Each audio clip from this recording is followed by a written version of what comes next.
all night. I'm dead. Jak aspetta tylko piasem na kupuszą, że ninguém nessa capela. Vamos ver se não tem.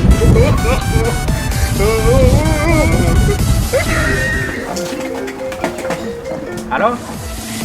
Oh, c'est ça quand date une capela matano, dis-moi nous va jamais venir. On y a besoin là, on vient dans 5 minutes, on y a besoin. Eh bien, ok, matano, ça. Ok. Jeune homme. Une balle, s'il vous plaît. Merci beaucoup, quand je te mets tout le monde. On va pas caler là? Non. Donc, il faut un dans là?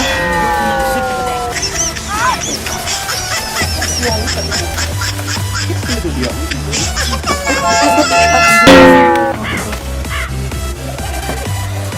Qu'est-ce que tu mets dans là? Não tem mandar o meu para lá. Não, não vai acabar. Vê, atenção, vê.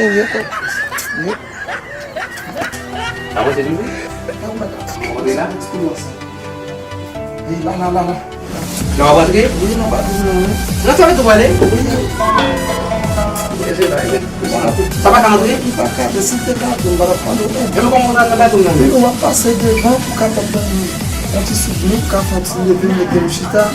Como tu vai ficar ali com tudo? Não vai capable. Não é um para tudo comigo.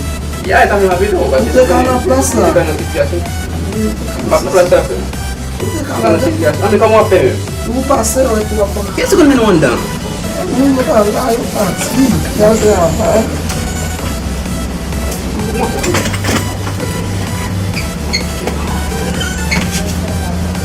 Comment on fait? Comment? On chita comme ça? Descendre du ballon? On va pas descendre du tout? Non. Mais au wagon? Non. Bon là? Et bien, ok. Exatamente. Ma prendre de dehors. Vou casser de alguma. Vamos de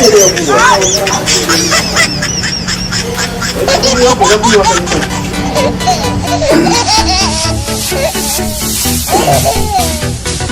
Fini, base. Oui. J'ai sorti pour faire là, monsieur. C'est vrai qu'il n'y a pas de café pour nous, mais comme on dit dans la situation, c'est comment on va faire ça là? On va le et puis, c'est bon, mon chef là. Não vai ser muito base. É para tudo que é um pouco, não melhor. Essa é a vida. Só que foi On va tout pour nous. essa é a vida.